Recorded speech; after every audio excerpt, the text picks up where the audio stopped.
तो dear students, last video में हमने लाभ हानि नियोजन खाता profit and loss appropriation account में साझेदारी सल्ले के अभाव में लागू होने वाले नियमों के आधार पर हमने सवाल करे थे और उनके नियमों को समझा था। अब एप्रोप्रिएशन के अलावा साझेदारों के खातों में एक खाता और बनता है जिसे हम बोलते हैं पूंजी खाता।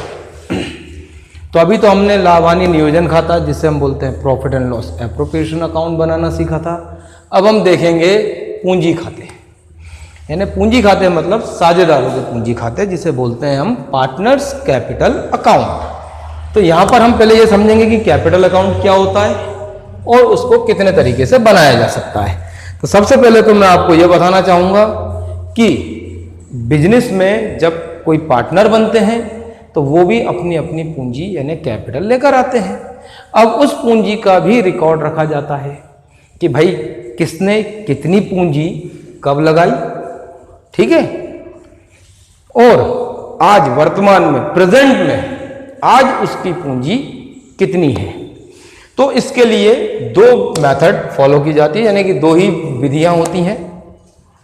पहले होती है स्थायी पूंजी पद्धति, दूसरी होती है परिवर्तनशील पूंजी पद्धति। हम ये बोल सकते हैं कि स्थायी पूंजी खाता और परिवर्तनशील पूंजी खाता। अगर इंग्लिश में बताऊं तो फिक्स कैपिटल मेथड होती है और सेकंड होती है फ्लैक्चुएटिंग कैपिटल मेथड। अब इन दोनों के अंदर क्या डिफरेंस है, ये है क्या, इसमें क्या क्या करना है, इसमें कौन से अकाउंट बनते हैं, रिकॉर्ड किस प्रकार किया जाता है, ये सब मैं आपको समझाता हूं। तो देखिए, अगर हम फिक्स कैपिटल मेथड को फॉलो करते हैं, अगर स्थायी पूंजी के आधार पर अगर खातों को रखते हैं तो उसके साथ हमें दो खाते बनाने पड़ते हैं। पहला होता है साझेदारों का पूंजी खाता जिसे हम बोलते हैं पार्टनर्स कैपिटल अकाउंट। इसमें सिर्फ जो पार्टनर्स ने बिजनेस में कैपिटल इन्वेस्ट कर रखी है उसी को रिकॉर्ड किया जाएगा। और इसके बाद बनता है पार्टनर्स करंट अकाउंट जिसे हम बोलते हैं साझेदारों का चालू खाता। और इसमें ही साझेदारों के जितने भी बिजनेस के साथ फर्म के साथ लेन देन होते हैं उनका लेखा चालू खाते में किया जाता है। इसके बाद अगर हम देखें तो परिवर्तनशील पूंजी फ्लैक्चुएटिंग कैपिटल अकाउंट, तो यहां पर इसमें सिर्फ एक ही अकाउंट बनता है और वो होता है पार्टनर्स कैपिटल अकाउंट।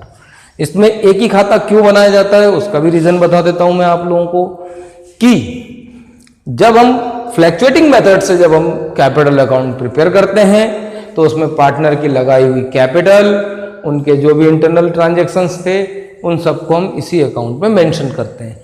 तो इससे क्या होता है कि उनकी पूंजी चेंज हो जाती है और बदल जाती है, इसीलिए इसे परिवर्तनशील पूंजी खाता बोलते हैं। इसका हर साल खाते का बैलेंस जो है वो बदलता रहता है। और इस मेथड में स्थायी फिक्स कैपिटल मेथड में जो कैपिटल अकाउंट है उसका बैलेंस चेंज नहीं होता है। अगर बिजनेस स्टार्ट करते समय अगर पार्टनर्स ने 1-1 लाख रुपए की कैपिटल लगाई थी तो वो आपको उसका बैलेंस 1 लाख रुपए ही शो होगा। और फ्लैक्चुएटिंग मेथड से करेंगे तो स्टार्ट करते समय 1 लाख रुपए लगाए गए थे और जैसे जैसे बिजनेस में प्रॉफिट होते गए वो उनका प्रॉफिट उनका कैपिटल में अपन ने एप्रोप्रिएशन में बनाया था to net profit transfer to capital account.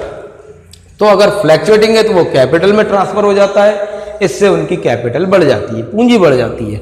और अगर कैपिटल फिक्स्ड होगी तो वो कहां ट्रांसफर होगा, ट्रांसफर टू करंट अकाउंट, तो इससे उनके करंट अकाउंट में जाएगा। तो यहां कैपिटल पे कोई इफेक्ट नहीं पड़ेगा। तो अब मैं अगर सीधे शब्दों में बताऊं तो एक व्यवसाय के अंदर एक बिजनेस में पार्टनरशिप फर्म में अकाउंट कैपिटल अकाउंट दो मेथड से तैयार किया जा सकता है, जिसमें कि पहला होता है फिक्स कैपिटल मेथड, दूसरी होती है fluctuating capital method. Fix capital method के अंदर दो अकाउंट प्रिपेयर किए जाते हैं, एक पार्टनर्स का कैपिटल अकाउंट होता है और एक पार्टनर्स करंट अकाउंट होता है। मगर जब फ्लैक्चुएटिंग कैपिटल अकाउंट बनता है परिवर्तनशील पूंजी पद्धति से जब तैयार किया जाता है तो उसमें सिर्फ पार्टनर्स कैपिटल अकाउंट बनता है और उसी में ही सारे ट्रांजेक्शन्स को रिकॉर्ड किया जाता है।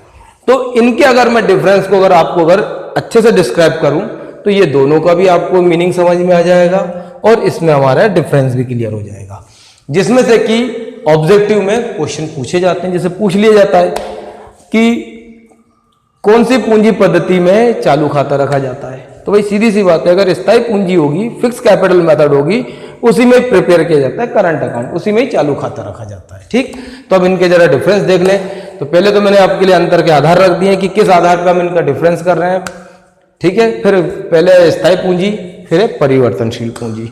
सबसे पहले हम देखते हैं स्थिरता। स्थिरता मतलब जहां पर कि वो फिक्स्ड है, स्थिर है, परिवर्तित नहीं होगी। तो यह पूंजी सदैव स्थायी रहती है। मतलब अगर स्थायी पूंजी पद्धति से अगर खाता बना रहे हैं तो उसमें यहां पर जो ये कैपिटल है ये हमेशा स्थायी रहेगी। कहने का मतलब ये है कि अगर पार्टनर्स ने 1 लाख रुपए लगा रखे हैं तो वो 1 लाख रुपए के अलावा और उसमें कुछ रिकॉर्ड नहीं किया जाएगा। तो वो पूंजी 2 साल बाद भी अगर हम कैपिटल अकाउंट चेक करेंगे तो हमें वो कैपिटल 1 लाख रुपए ही शो होगी। तो यानी ये पूंजी सदैव स्थायी रहती है जब तक इसमें अगर वो आपस में कोई बदलाव ना करें।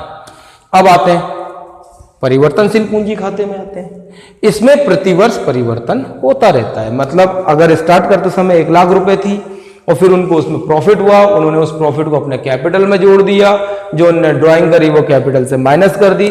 एप्रोप्रिएशन अकाउंट में हमने काफी कुछ देखा था कि interest on capital, partner salary, partners commission, फिर जो भी डिविजिबल प्रॉफिट था वो हमने बांटा था, जिसे हम लिखते थे to net profit transfer to capital account. और इसके अलावा जो उनकी ड्राइंग और ड्राइंग का इंटरेस्ट, इन सबको जब हम फ्लक्चुएटिंग कैपिटल अकाउंट में मेंशन करते हैं यानी कि परिवर्तनशील पूंजी खाते में लिखते हैं तो उससे उनकी पूंजी यानी कैपिटल चेंज हो जाती है। इसीलिए परिवर्तनशील पूंजी पद्धति में प्रतिवर्ष पूंजी का शेष बदलता रहता है। ये ऑब्जेक्टिव में पूछा जाता है, फिल इन द ब्लैंक्स में पूछा जाता है, ट्रू फॉल्स मैं अगर बोलूं तो सही विकल्प में पूछा जाता है, खालिस्तान में पूछ सकते हैं, सत्य सत्य में पूछ सकते हैं, एक वाक्य में पूछ सकते हैं। क्वेश्चन ऐसे ही बन सकता है, वह पूंजी जिसका शेष प्रतिवर्ष बदलता रहता है परिवर्तनशील पूंजी। या खालिस्तान में पूछ सकते हैं कि खालिस्तान पूंजी का शेष प्रतिवर्ष बदलता रहता है परिवर्तनशील पूंजी का। अब सुनिए दूसरा आ जाएगा चालू खाता। अब जैसे कि मैंने आपको पहले ही बता दिया, अगर स्थायी पूंजी पद्धति तो इसके साथ चालू खाता रखा जाएगा, और अगर परिवर्तनशील पूंजी पद्धति तो इसके साथ चालू खाता नहीं रखा जाएगा। अब ये चालू खाते का भी काम है अपना। भाई मैं आपको बता दूं, पार्टनर्स जो भी ड्राइंग करेंगे, जो भी उनका इंटरेस्ट होगा ड्राइंग का, जो भी उनकी सैलरी होगी, कमीशन होगा, कैपिटल का इंटरेस्ट होगा, यहां तक कि जो भी उनका डिविजिबल प्रॉफिट, जो उनको शेयर ऑफ प्रॉफिट मिला होगा, ये सब कहां मेंशन होगा? चालू खाते में। ठीक है।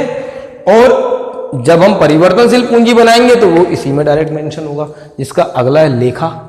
तो देखिए स्थायी पूंजी की बात करें तो व्यापार में लगाई गई पूंजी का ही लेखा होता है। कहने का मतलब यह है कि जो बिजनेस में पार्टनर्स ने कैपिटल इन्वेस्ट कर रखी है, सिर्फ उन्हीं को एक अकाउंट बना करके, कैपिटल अकाउंट बना के उसमें रिकॉर्ड कर दिया जाता है। इसके अलावा उसमें कुछ नहीं लिखा जाता है। जो भी लिखना होता है उन सबको हम फिर करंट अकाउंट में रिकॉर्ड करते हैं।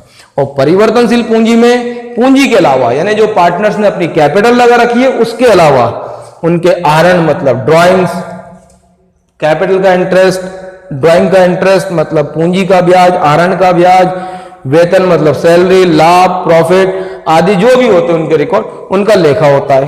ठीक। अब इसका बैलेंस भी देख लें, शेष क्या होता है। तो देखिए जब कैपिटल फिक्स्ड होगी और कैपिटल लायबिलिटी होती है, इंटरनल लायबिलिटी होती है, तो कैपिटल का बैलेंस ऑलमोस्ट क्रेडिट होता है। तो इसका मतलब जब हम देखेंगे तो स्थायी पूंजी खाता, तो इस खाते का शेष सदैव जमा मतलब क्रेडिट ही होगा, क्योंकि कैपिटल हमारी हमेशा क्रेडिट रहती है, इसलिए इसका बैलेंस हमेशा क्रेडिट रहेगा। हाँ, अगर हम परिवर्तनशील पूंजी खाते की बात करें, फ्लक्चुएटिंग कैपिटल की, तो यहां पर इस खाते का शेष जमा मतलब क्रेडिट अथवा नाम डेबिट हो सकता। अगर मान लो पार्टनर ने अगर विड्रॉल ज्यादा कर लिए हैं, कैपिटल से ज्यादा उसने अगर पैसा निकाल लिया है, किसी कंडीशन में ऐसा हो सकता है, तो इसी सिचुएशन में उस पार्टनर का अकाउंट क्रेडिट की जगह डेबिट बैलेंस शो करेगा। ठीक है। इसलिए जो परिवर्तनशील पूंजी होती है उसका शेष बदलता रहता है, मगर स्थायी पूंजी का शेष सदैव स्थायी रहता है। ठीक है। तो आज अपन इस वीडियो में इतना ही करते हैं। कल से इसके अपन नेक्स्ट वीडियो से अपन इसके क्वेश्चंस स्टार्ट करेंगे। ओके।